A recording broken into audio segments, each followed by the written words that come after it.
Am I the a-hole for telling my kids I am not okay with calling their stepmom mom? 2 years ago, my husband left me for my best friend after 20 years of marriage, and they got married. As much as I loved my husband, his affair wasn't a surprise. My mother-in-law told me in our wedding day that men like him don't stay loyal to women like me. She was right. What hurt the most was the betrayal from my best friend. I loved this woman and considered her a sister. Since then, I have gone no contact from both of them. Any communication regarding the kids goes through a third party. If they are at an event, I don't go there. My kids know this and have respected this boundary. They know not to mention them to me, and we celebrate birthdays separately.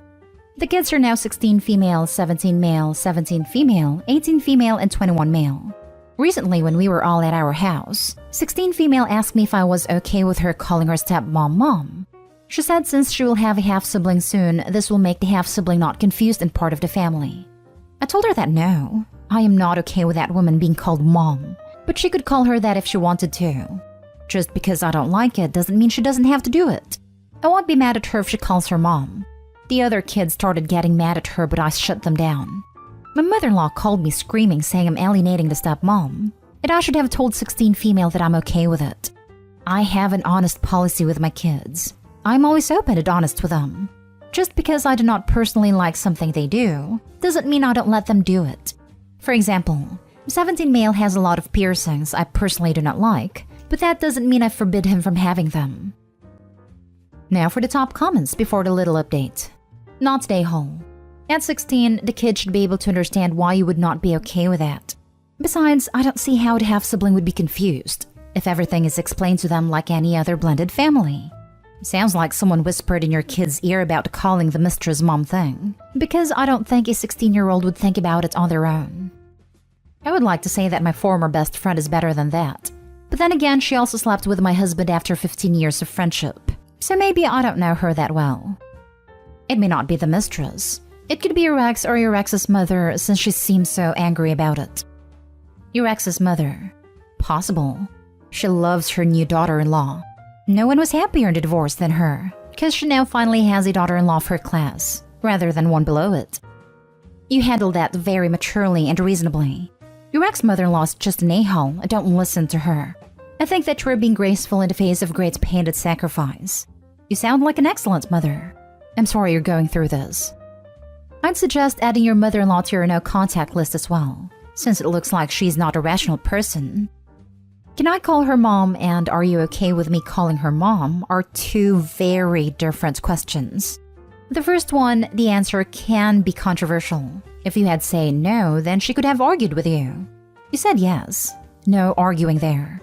The second one, she is asking you about a feeling. You can't control a feeling. She can't be mad because you feel things. What makes a difference between a good and a bad person is not the feeling they have, but what they do with the feeling. You are not a bad person for having a feeling, and you were definitely a good person for having a bad feeling, but choosing to handle it the hard way. Not today, hole. Now for the little update. I just went up to my daughter's room. I gently asked her why she gave mother-in-law my number. She said because grandma asked her. I asked if it was her idea to call stepmom mom. She said yes. I told her she is more than allowed to call her mom. It doesn't matter how I feel about it. I also told her that I went no contact with her grandmother for a reason, and she isn't allowed to give my number out to people I don't talk to. She apologized. Also to the people asking about the stepmom. She was my best friend for 15 years and the kids considered her an aunt. When the affair happened, the oldest kid stopped talking to her, but the youngest was very attached to her still. Maybe that's why she feels comfortable with calling her mom. Either way, it's her choice. I would also like to address a few things. To those of you accusing me of blaming the stepmom and not my husband for the affair, I blame both. I got betrayed by two people. One a husband and the other a sister. A betrayal from a sister hits just as hard as a betrayal from a husband. And secondly, some of you have been commenting on why my daughter is so attached to the stepmom. My youngest is a very loving person. Her stepmom has been in her life since she was 1 year old. Back then she was auntie, but after the affair, all my other children turned away from her. But it wasn't so easy for my youngest. She still cares for her. My boundary is still in place. I'm no contact with the ex-mother-in-law and ex-best friend. I will be logging off now. Have a great day. Next story is titled, Am I the a-hole for not contributing to my family's expenses related to my wedding? My fiancé, 26 female, and I, 28 male, are getting married at a destination wedding next summer. The destination is special to my fiancé as she vacationed there with her family a couple times when she was younger, and it holds sentimental value to her. I was open to the idea since I am pretty indifferent when it comes to the wedding planning, and this seemed like an easy way to check a lot of boxes at once, plus the added bonus of my fiancé getting a wedding she dreamed about. Of course, the downfall of a destination wedding is that people might not be able to attend. We expected this and had a lot of conversations about making sure we don't take anything personally if people can't attend, and we're very clear to the people we asked to be in our wedding party about the cost and expectations. There were a couple of friends they asked to be groomsmen that had to decline due to them having young kids, and I totally get that and respect it. I'm not an idiot. My wedding is not more important than your kids to you. This hasn't been as much of a problem with my fiancé's side, as her family comes from money, and destination weddings are kind of the norm for them. In the time we've dated, I think 4 to 5 of her cousins have had destination weddings, but we only attended one of them, and there was no fuss on anyone's part about the ones we didn't go to. My family, however, does not come from money. When I told my parents and siblings about our wedding plans, they all kind of freaked out about not being able to afford it. I get it, my siblings have kids and expenses too. So I told them I understand if it's not something they are able to afford. And while I would love for them to be there, I won't hold it against them if they can't make it work. My parents have guilted me over it a little bit, but have assured me they will be attending. However, they told me that we should all pool some money together, and by all they mean mostly me, to make sure all my siblings and their families can attend. I told them there is pretty much no way I can do that. My 2 sisters got wind of this idea, probably from my mom, and they said that the only way they can attend is if I help pay for at least half of their trips for their whole families, kids included. I kind of laughed at that and told them there is no way I will do that. They said that since I am the one who decided to have a destination wedding, and that it is my responsibility to make sure my family can all attend. I told them that I love them and would love to have them at my wedding, but I am not funding vacations for their entire family. I said the only way I would even consider it would be if it was just them and their spouses, no kids. They said that excluding their kids was not acceptable. They told me that I have turned into a stuck-up a-hole since I got engaged, and I am rubbing my fiancé's money in their faces. They accused me of having a destination wedding on purpose to rub it in their faces that they can't afford something like it. The thing is, you're throwing a wedding that you know your family can't attend financially, but your wife's can. You therefore know that this will be a wedding for your wife's family, not yours. You therefore know that this is symbolic of you choosing and entering a lifestyle in which money divides you from your former family. If your family's presence in your life isn't important for your wedding, there's every reason to believe it won't be important for other events. Your family understands all this, just like you do. You're pretending it's just one day and it's no big deal if they miss it. Like, you won't be offended. Like, your feelings won't be hurt. But that's your way of deflecting the point. It hurts them to watch you choose money over their participation in your life. It hurts them to be excluded from the wedding of their close loved one. You're the a-hole. Take responsibility for leaving your family out of your wedding. It hurts them to watch you choose money over their participation in your life. It hurts them to be excluded from the wedding of their close loved one. Meh, they don't really show much interest in my life anyway. Heck, when my sisters FaceTimed me to complain, it was the first time either of them had taken the time to call me in almost 18 months. I am 10 years younger than my older sister and 8 years younger than the other. I have been an afterthought in their lives ever since they started having kids. I don't hold it against them. I get it. Their families are the most important things in their lives. I make sure to send cards for each of their kids on every birthday, gifts for every kid at Christmas. I don't even get a text from them on my birthday. Maybe you're right.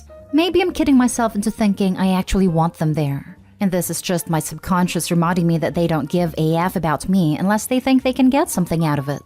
But for them to act like they actually care about my important life events kind of makes me laugh now that I think about it. Based on this, not a hole. You're not close and that sucks. But you are doing your due diligence in the relationship and they aren't. The age gap can make sibling relationships more complicated. Everyone sucks here. Yeah, sure, it's your wedding. No, you don't need to pay for anyone to attend. But saying you'd love for them to come is deeply disingenuous when you've set this up, or allowed it to be set up, rather, in a way you know only works for your fiancé and her family. And while I'm not recommending you throw her under the bus, I think you need to stop treating your family like idiots. and just acknowledge you don't actually care whether they're there or not. It's Opie's wedding and they can have it where they damn well please. It's not treating people like idiots or disingenuous to say we would love for you to come but we understand why you might not be able to. Other people's finances aren't their problem and shouldn't dictate their choices. Next story. Am I the a-hole? I went with my friend to a restaurant that was originally reserved for me and my wife. Yesterday was my birthday. My 30 male wife, 28 female, and I had made reservations at this really nice Korean barbecue restaurant for dinner. My wife is also 4 months pregnant. However, her friend wanted to hang out with her and had called her the night before my birthday. My wife said that this was a childhood friend of hers and that she really wanted to spend time with her. I reminded her that it's my birthday, but she just dismissed it, saying my birthday comes every year, but her friend will be leaving for Germany in a few weeks. I told her that she could go after my birthday as well, but she did not listen and just went to a sleepover at her friend's place. I got really mad at her, but instead of waiting for her to return home to talk things out, I asked my friend if he would like to hang out with me. He was fine with it, so we spent the day fishing, grilling, hiking, and went to the Korean barbecue for dinner. When she came home after spending time with her friend, she apologized to me, saying it was an unavoidable circumstance. I told her that it wasn't a problem, and that I spent the day with my best friend. She got mad that I would take him to the restaurant that we had booked for ourselves. I said that it was originally for us, but since she prioritized her friend over me, I took the person who prioritized me on my birthday. She said that I'm controlling and that I shouldn't be deciding who she spends time with. Now she's neither talking to me nor coming out of the room. I think I went too far by telling her whom she should be spending time with. Am I the a-hole? Now for the comments. But you didn't tell her she shouldn't spend time with her friend? You only asked that she not do it on that specific day. What is she talking about? Your wife is playing the victim here. She seems really immature and rude. Not the a-hole. I know. It's funny because she also stated that her friend is leaving in a few weeks, but his birthday is one day. Normal Darvo crap. Damn. Came back to check on this because of the notification. Didn't really know what Darvo was. Googled it and damn. That is freaking Darvo crap. Legit, she is playing victim now to make Opie feel guilty. And it worked. Opie had to write this because he most likely thought he was the a-hole. Seems to me she's actually the one being controlling. She doesn't prioritize you on your birthday, but then wants to say you shouldn't continue with your plans with your friend in her place? She would have preferred you sitting at home waiting for her on your birthday. That's really not very nice. Edited to add, and correct me if I'm wrong, but this was a milestone birthday? That's not right. Yep, it was my 30th birthday. That's why the fancy restaurant, or we usually stuff ourselves at AC's. Oh wow. Yeah, I think that was a really selfish decision on her part, and you were remarkably cool about it, considering it must have hurt some. So not fair to get mad at you for celebrating with someone who chose to be there for you. I'm confused. What did she expect you to do? Sit at home and cry? Your wife is the a-hole. She didn't need to visit her friend that day. She didn't need to stay out all night and come in the next morning. That's weird. Now for the last story. Am I the a-hole for refusing to return the $600 gift I bought for Mom for Christmas? To start, I want to mention that unlike my wife, I have a very good relationship with Mom. And because my siblings can always afford pricey gifts for Mom this year, I decided to gift her something nice and expensive for once on Christmas. Though I'm currently unemployed, but I work for the past few months, and my wife and I have a joint account. The problem began when my wife found out I purchased a $600 necklace for my mom to gift her on Christmas using our joint account. She went off on me, saying I should have told her and shouldn't have taken money from our joint account that she uses to pay the bills and rent, especially now that we're struggling. I asked why should I tell her since it's for us both, but she reminded me that despite that being true, 1, I no longer work, and 2, $600 is a lot and I should have consulted her. But the reasons I didn't are 1, I feel that it's my money too and I can make purchases using our joint account, and 2, I know if I told my wife she'd refuse to let me buy the gift solely because she hates my mom. She yelled at me saying that it's her hard-earned money I threw away and needed to return the necklace. But I refused because Mom already knows about it. She responded that this is no longer our joint account since I no longer earn money, and that if I want to gift Mom expensive items, then I needed to earn money. She insisted I return it, but I said no, and it escalated to me calling her bitter and controlling, after she pointed out I never got her anything in this price range. She's insisting I return it and at least get a cheaper one, But I'm done being the one with the least expensive / valuable gifts to gift in the family. She's making this her hill to die on. Am I the a-hole? You're the a-hole. Money shared is exactly that. Shared. You're in a partnership. You can't just spend the shared money willy-nilly. And she has every right to be upset if you're using the money you both share to buy extravagant gifts for other people without talking it through first. My rule of thumb is always, if it's more than $100, discuss it. Shared finances is not an ask for forgiveness, not permission situation. This exactly. I never spent more than $100 without consulting my wife. Because of tight bills, I lowered my threshold to $20 unless it is no necessity. Food, gas, oil change. You're unemployed and blew what I take home in a week? Oh yeah, you're the a-hole. Oh, told mom before Christmas so you couldn't return it. Double a-hole. Doing it intentionally behind your wife's back because you didn't even need to talk to her to know it was wrong? You planning on moving in with your mother? Probably should. You need a new place to sleep. This was a triple a-hole move. You said what I was thinking in perfect summary. You should start packing now. It is absolutely unreasonable for someone in your financial situation, having no income, to be making unnecessary $600 purchases from your joint account without agreement from your wife. No parent wants their unemployed adult son buying them a $600 necklace for Christmas.